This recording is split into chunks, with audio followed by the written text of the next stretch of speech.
In this video, we will be talking about antiderivatives and indefinite integrals. First, I just want to look at the very first part of this statement. 5x squared is the derivative of 5/3 x cubed. How do we know that relationship to be true? Well, if we were to take the derivative of this function, we would bring the 3 out to the front, and then 5/3 times 3 is 5x, and then that is to the power of 2 because we dropped the power by 1. So we know that 5x squared is the derivative of 5/3 x cubed. Therefore, we also know that an inverse relationship exists. 5/3 x cubed must be one of the antiderivatives of 5x squared. Let's take a look at the second statement.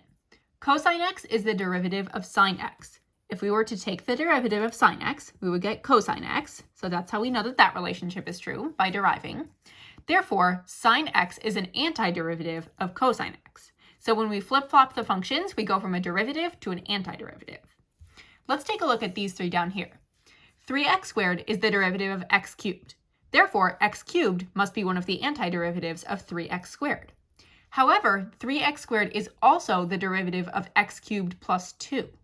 If we take the derivative of x cubed plus 2, we would get 3x squared plus 0, because the derivative of a constant here is just 0.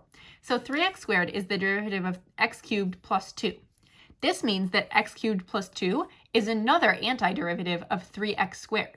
So x cubed is an antiderivative of 3x squared, but x cubed plus 2 is also the antiderivative of 3x squared.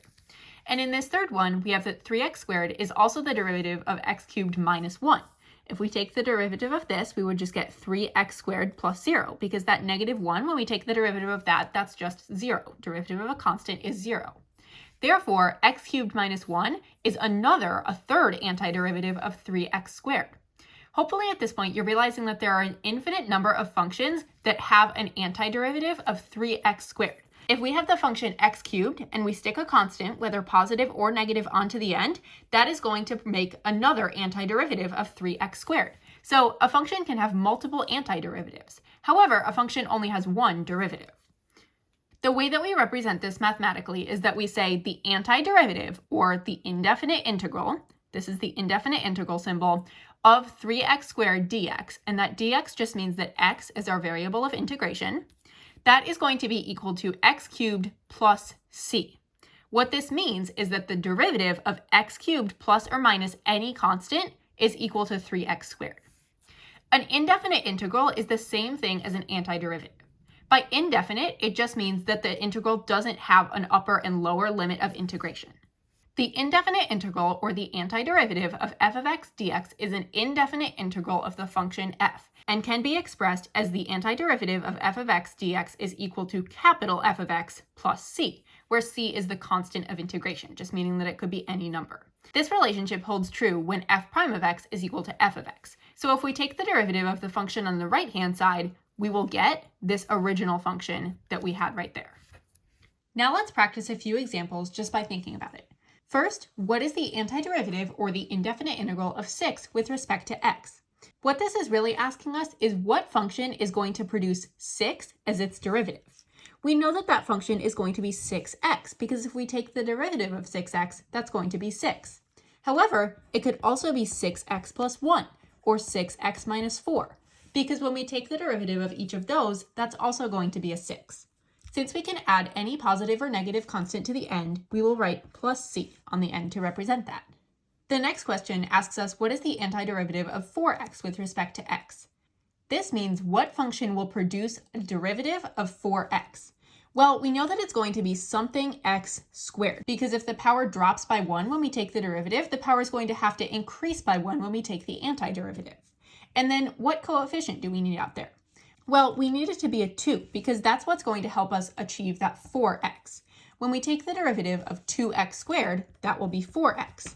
Therefore, it's going to be 2x squared, that's the antiderivative, but it could also be 2x squared minus 4. It could also be 2x squared plus 3, plus or minus any constant. So that's why we write the plus c on the end there. That is the antiderivative. In the rest of the video, we will be solving problems using antiderivative rules. As we saw in the last two examples, it is possible to solve simple antiderivatives just by thinking about it, but these antiderivative rules are going to make it a lot easier. Every antiderivative rule has a corresponding derivative rule. The first derivative rule is that the derivative of a constant is 0. d dx of c is equal to 0. Therefore, the antiderivative of 0 with respect to x is equal to c. If we take the derivative of kx, where k is a coefficient, the derivative is simply going to be k. So if we take the antiderivative of k with respect to x, that will be kx plus c. Notice that we're adding a c onto the end of each one of these, which represents the constant of integration. This right here, the third rule, is our constant multiple rule. And this applies for both derivatives and antiderivatives, or indefinite integrals. d dx of k f of x, or the derivative of k f of x, is equal to k times f prime of x. So we can just pull out the constant multiple and then evaluate the derivative. We can do the same thing for integrals. If we're trying to find the indefinite integral, also known as the antiderivative of k f of x with respect to x, that is going to be k times the antiderivative of f of x with respect to x. The k just comes out front and sits there while we evaluate the rest of this. The last rule is the power rule. For derivatives, it looks like this. If we take the derivative of x to the power of n, that's n times x to the power of n minus 1. For integrals, it looks something like this. The antiderivative of x to the power of n with respect to x is equal to x to the power of n plus 1 over n plus 1 plus c. N cannot equal negative 1 because if n is equal to negative 1 and we plug that in here, we would get a denominator of 0, and we can never divide by 0. Let's practice with these examples. Question A says find the antiderivative of 4 with respect to x. This is going to be a situation where we use this second rule here. We're going to use this rule right there. In this case, k is equal to 4. So this would be 4x plus c. That's the antiderivative. In part B, we're asked to find the antiderivative of 6x to the fourth with respect to x. Since we have a constant multiple of 6, the very first step is to pull the 6 out and then say 6 times the antiderivative of x to the fourth with respect to x. Then we can evaluate the antiderivative of x to the fourth with respect to x. So we do 6 and then big parentheses. To evaluate the antiderivative of x to the fourth with respect to x, what we do is we use this last rule here. In this case, n would be equal to 4. So this is really x to the power of 4 plus 1, or 5, over 4 plus 1, or 5. And we also need to add that c onto the end there. So that's plus c. Now, when we distribute the 6, something a little weird is going to happen with the c. When we rewrite this, it's going to be 6/5 x to the fifth plus c, not plus 6c. Because if we think about what c is, c can represent any constant. If we multiply 6 by any constant, it's still just going to be a constant. So the way that we wind up writing this is just plus c right at the end. We just tack on one single c at the end, no matter how many c's we originally had when we were doing this. Part C asks us to find the antiderivative, or the indefinite integral, of 1 over 3x cubed with respect to x. The first thing I'm going to do is rewrite this so that it's in the power position. So I'll rewrite it as the indefinite integral of 1/3 times x to the power of negative 3 with respect to x, adding the dx on there. Then I will pull out the constant multiple. So 1/3 times the antiderivative of x to the power of negative 3. Then we will use the fourth rule right here. In this case, negative 3 will be n. So it'll be x to the power of negative 3 plus 1, or x to the power of negative 2, over negative 2, plus a c on the end. And then when we distribute the 1/3, we will get negative 1 over 6x squared plus 1/3 c. But 1/3 of a constant is still just a constant, so we just stick a plus c on the end right there. In part D, we're asked to find the antiderivative of negative 3 with respect to x. In this case, we'll use the second rule, where negative 3 would be equal to k. So this is going to be negative 3x plus c. In part E, we're asked to find the indefinite integral of 5x with respect to x, or the antiderivative of 5x with respect to x. 5 in this case is our constant multiple. So this is really 5 times the antiderivative of x with respect to x. And then to find the antiderivative of x with respect to x, we have that 5 and then a big parentheses. This is really x to the power of 1. So it's going to be x to the power of 1 plus 1, or 2 over 2. And then, oops, I almost forgot to add the c right there. So x squared over 2 plus c. And then we distribute and we get 5x squared over 2 plus c. Part F says find the antiderivative of negative 2x to the fifth with respect to x. So we'll pull out the negative 2 as a constant multiple, and then to find the antiderivative of x to the fifth, that will be x to the sixth over 6 plus c. And then that will be negative 1/3 x to the sixth minus 2c, but minus 2c is really just plus a constant because negative 2 times a constant is still just a constant. In this last problem, we're asked to find the antiderivative of 4x over rad x with respect to x. When you see any type of thing that looks like it's a quotient, it's always going to be a good idea to simplify first. You always want to simplify before you integrate. So I'm going to rewrite this integral as 4x over x to the power of 1/2 with respect to x, and then I can simplify that even further. I'm going to pull off the 4 and say it's 4 times x to the power of 1/2, because x to the power of 1 over x to the power of 1/2, we just subtract the exponents there. So that's times x to the power of 1/2 with respect to x, and then I can evaluate. The 4 comes out, and then we find the antiderivative of x to the power of 1/2, which is x to the power of 1/2 plus 1, or x to the power of 3/2 over 3/2 plus c. And then to simplify that even further, we can do 4 times 2/3 x to the power of 3/2 plus c, which is 8/3 x to the power of 3/2 plus c.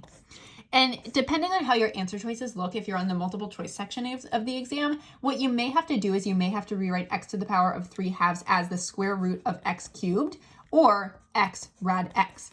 All three of those are equivalent. Here's another derivative rule with its corresponding antiderivative rule, or indefinite integral rule. So the derivative rule states that if we're trying to find the derivative of f of x plus or minus g of x, that is equal to f prime of x plus or minus g prime of x. Essentially, it allows us to split it into two separate ones and then just find the derivative of each one. We can do the same thing with indefinite integrals. If we're trying to find the antiderivative of f of x plus or minus g of x with respect to x, that is equivalent to the antiderivative of f of x with respect to x plus or minus the antiderivative of g of x with respect to x. Let's practice with this example. Find the antiderivative of 5x cubed minus rad x. We can first rewrite that as the antiderivative of 5x cubed minus x to the power of 1/2, because I always want to get things in power position before I do anything else. Then what this rule allows me to do is to break this one up into the antiderivative of 5x cubed with respect to x minus the antiderivative of x to the power of 1/2 with respect to x. Then I can evaluate each one of those separately. To evaluate this first one, I will do 5 times the antiderivative of x cubed, which is x to the 4th over 4 plus c, minus, and then I will evaluate the antiderivative of this. The antiderivative of x to the power of 1/2 is going to be x to the power of 3/2 over 3/2 plus c. And then I can simplify it further, 5/4 x to the 4th, and then even though it looks like we would have 5c here, because c just represents a constant, we only need to have one constant stuck onto the end of this problem. So I'm just going to go through the rest and then stick a constant on the end. So then we have minus 2/3 x to the power of 3/2, and then I will stick my constant on the end. And depending on the problem and how your multiple choice answers look, you might have to simplify this into rad x cubed, or x rad x. Part B says find the antiderivative of 2 times x plus 3 squared with respect to x. This is a case where we definitely need to simplify before we integrate. So I'm going to first rewrite this as the antiderivative of 2 times, and then I'm going to FOIL this out. X plus 3 squared is going to be x squared plus 6x plus 9. And then with respect to x, and then I will simplify that even further, or rather distribute the 2 here. So that will become 2x squared plus 12x plus 18 with respect to x, and then we can split it into 3 separate antiderivatives. So the antiderivative of 2x squared with respect to x, plus the antiderivative of 12x with respect to x, plus the antiderivative of 18 with respect to x. And then we evaluate each one of those separately. So this one, we pull out a constant multiple of 2, so it becomes 2 times x cubed over 3 plus c. That is the antiderivative of x squared times the 2 at the beginning, plus, and then the 12 becomes the constant multiple, x squared over 2 plus c, plus 18x plus c. Now it looks like we have a lot of c's in here, but remember, we just need to stick one c onto the end of our problem, just to represent that we can have a constant at the end. So the overall answer for this one will be 2/3 x cubed plus 6x squared plus 18x plus c. Part C says find the antiderivative of 2x over x cubed plus 5 over rad x, all with respect to x. The first thing I'm going to do is rewrite this and simplify it a bit so that everything is in power position. So if we have 2x over x cubed, I'm going to make 2 the constant multiple, and then x over x cubed is really just x to the power of negative 2. So that's what I'm going to do there. And then that is plus 5x to the power of negative 1/2. And this is where I would split the antiderivative into 2 smaller antiderivatives. Now that you've hopefully gotten the hang of that, I'm just going to go through and evaluate. I'm not going to write 2 separate antiderivative symbols. So for 2x to the power of negative 2, 2 is the constant multiple, and then to find the antiderivative of x to the power of negative 2, that is x to the power of negative 2 plus 1, so negative 1 over negative 1 plus c. Then 5 is the constant multiple, and x to the power of negative 1/2 plus 1, that's 1/2, over 1/2 plus c. Then I can go through and evaluate further. So this is negative 2x to the power of negative 1 plus 2c, but we just need to stick on 1c at the end, plus 10x to the power of 1/2 plus a c.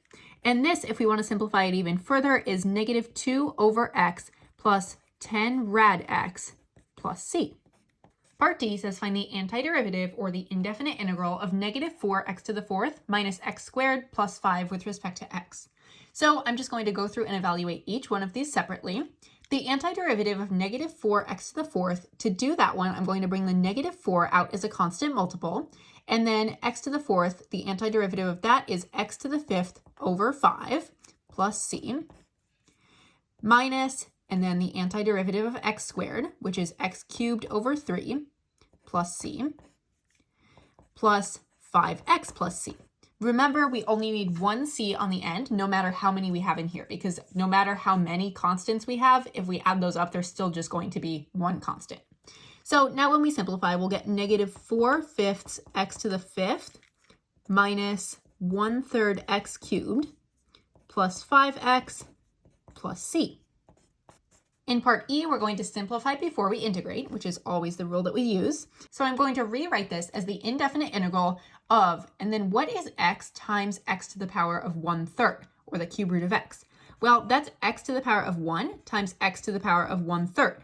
And when we multiply two variables with different exponents, we add the exponents, which means that this is going to equal x to the power of 4/3.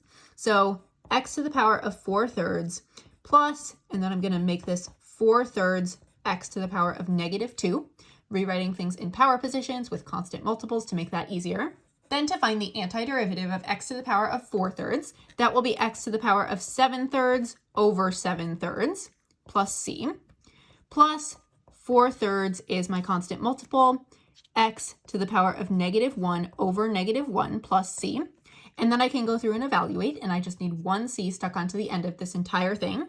So this will be 3/7 times x to the power of 7/3, or the cube root of x to the 7th. Doesn't matter how you write it, it just determines what your multiple choice options look like, minus 4 over 3x plus c. Now we're going to cover some antiderivative rules about exponential and logarithmic functions. The antiderivative of 1 over x with respect to x is the natural log of the absolute value of x plus c. The antiderivative, or the indefinite integral, of a to the x with respect to x is a to the x over the natural log of a plus c. And the antiderivative of e to the x with respect to x is e to the x plus c. This last one makes a lot of sense because we know that e to the x is its own derivative. The derivative of e to the x is just e to the x. So therefore, it makes sense that the antiderivative of e to the x is just e to the x plus a c. Let's practice with part A. It says find the antiderivative of 4 to the power of x with respect to x. So we're going to use this second rule right here. In this case, a would be equal to 4. So this will be equal to 4 to the power of x over the natural log of 4 plus c.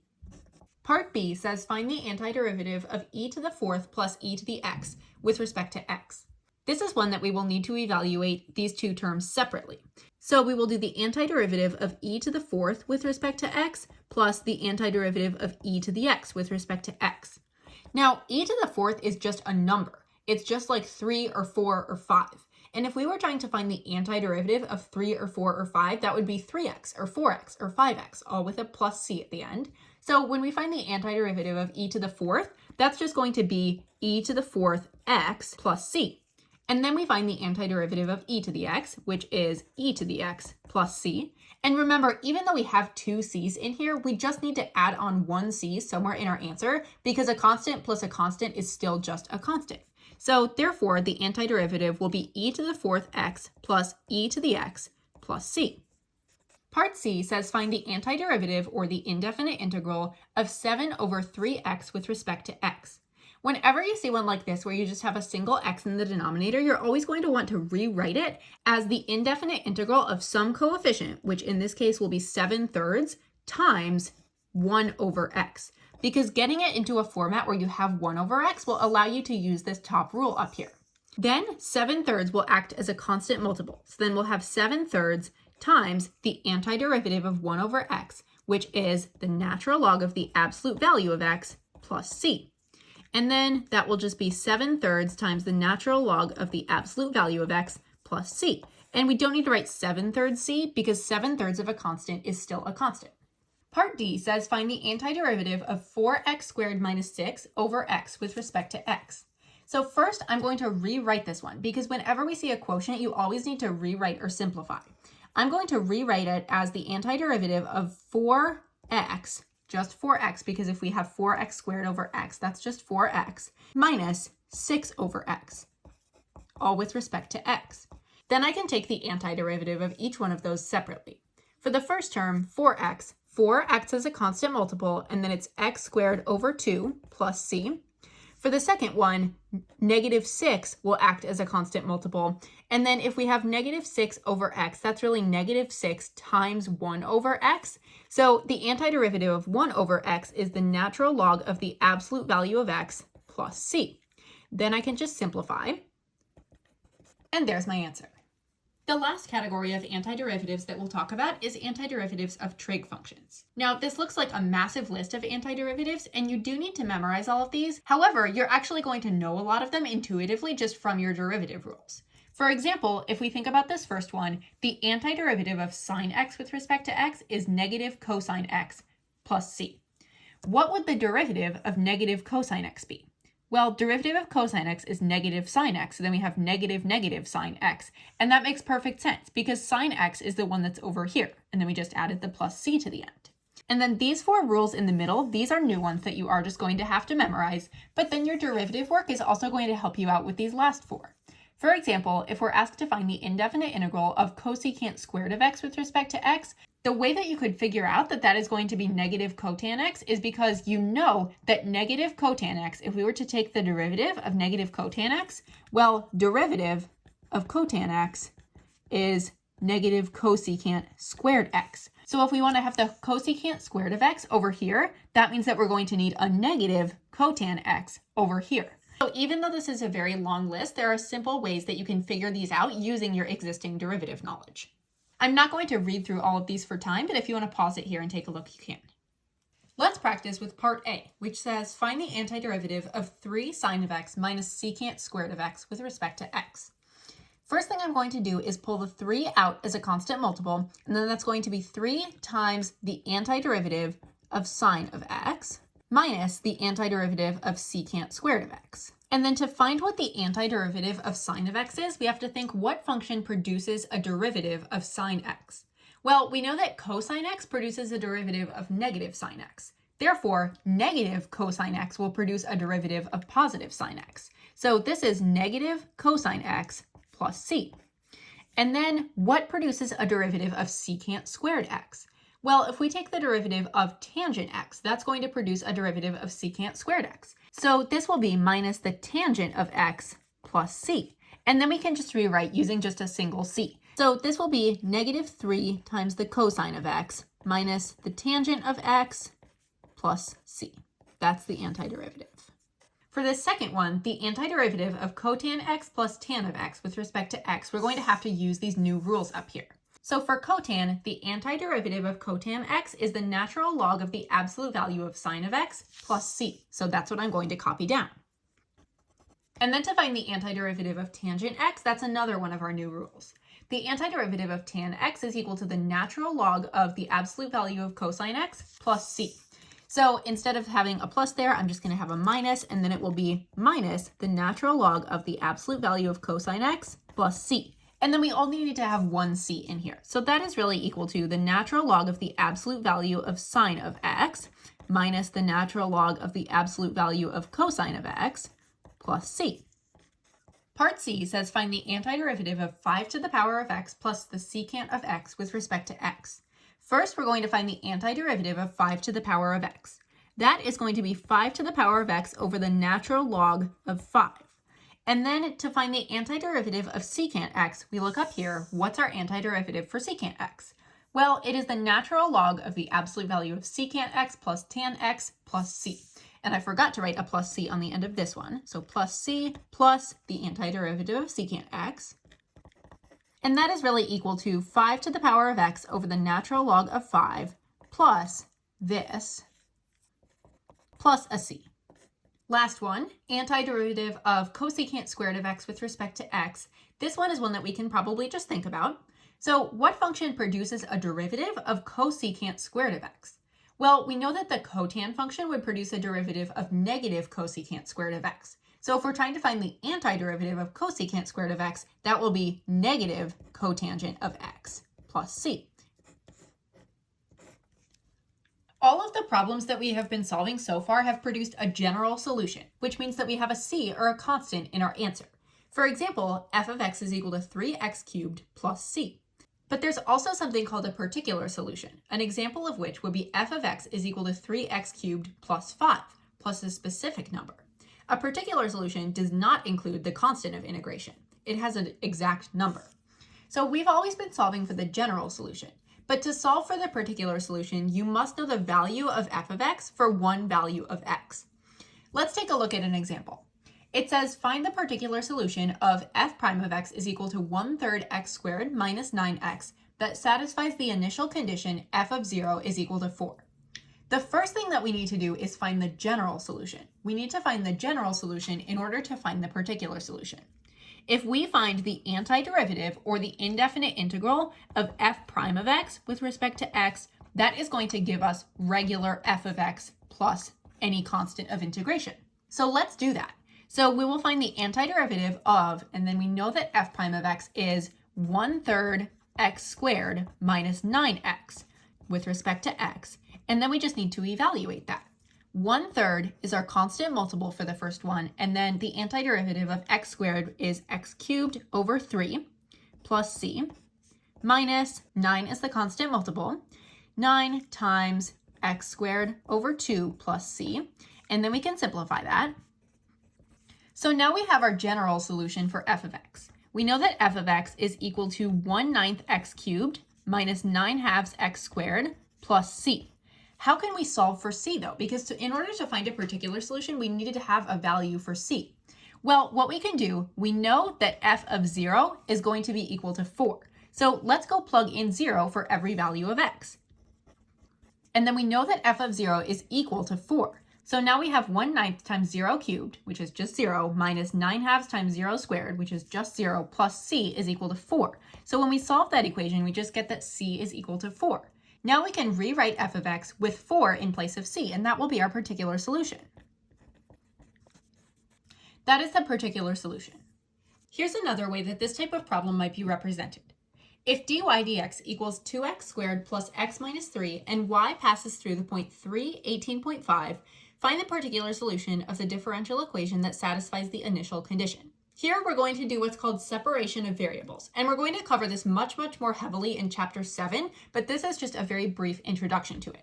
The first thing, we're just going to copy down what dy dx is equal to. And then we are going to move dx over to the other side. So we're going to have dy is equal to 2x squared plus x minus 3 with a dx at the end. Then we can apply the indefinite integral or an antiderivative to both sides. This will just make y, but then this, we have the antiderivative of 2x squared plus x minus 3 with a dx at the end. So now let's find what y is actually equal to. We will evaluate this indefinite integral. 2 will be a constant multiple for the first term, and then we have 2 times the antiderivative of x squared, which is 2 times x cubed over 3 plus c. plus x squared over 2 plus c minus 3x plus c. So now if we simplify that, we know that y is going to be equal to 2/3 x cubed plus 1/2 x squared minus 3x plus c. And if we know that y passes through the point 3, 18.5, we know that y of 3, or 18.5, is going to be equal to, if we plug in 3 for x everywhere here. So let's do that. Let's plug in a 3 for x. And then this just becomes a very basic equation that we have to solve for c. In this case, we get that c is equal to 5. Therefore, we can rewrite our general solution, which was up here. We will rewrite the general solution as a particular solution by plugging in 5 for c. That is the particular solution to this differential equation. If f double prime of x equals negative 3x squared, f prime of 2 equals negative 1, and f of 0 equals 2, find the particular solution of the differential equation that satisfies the initial conditions. So it's asking us to find the original equation f of x. And it doesn't just want a general solution with a c stuck at the end, it wants a particular solution with a specific number at the end. The first thing that we're going to do is to take the antiderivative of f double prime of x with respect to x. This is going to produce f prime of x. So we'll find the antiderivative of negative 3x squared with respect to x. Negative 3 will be a constant multiple, and then we'll have x cubed over 3 plus c. This is equal to negative x cubed plus c. And then to find what c actually is, we know that this is equal to f prime of x. If we take f prime of 2 and we go plug in 2 everywhere that there's an x, we will get negative 2 cubed plus c. So negative 8 plus c. And we know that f prime of 2 is equal to negative 1. Then we can just do some basic algebraic manipulation, move the negative 8 over to the other side, and we will get that c is equal to 7. So now we know that f prime of x is equal to our general solution, which is negative x cubed plus c, with 7 as c. But that's not what the problem was asking. It wants the original equation, the equation for f of x. So if we now take the antiderivative of f prime of x with respect to x, that will get us f of x. So let's do that. Let's find the antiderivative of negative x cubed plus 7 with respect to x. Negative 1 will be our constant multiple, so we have a negative 1 out here. Antiderivative of x cubed is x to the 4th over 4 plus c. And then the antiderivative of 7 is 7x plus c. When we simplify that, we get negative 1/4 x to the 4th plus 7x plus c is equal to f of x. Now we need to use this information up here. We know that f of 0 is equal to 2. So f of 0, let's go plug in 0 for every x here. And then we know that f of 0 is equal to 2. So this goes away, and we have c is equal to 2. So we can rewrite f of x. F of x is equal to this general solution with 2 as c. So f of x is equal to negative 1/4 x to the 4th plus 7x plus 2. That is the particular solution.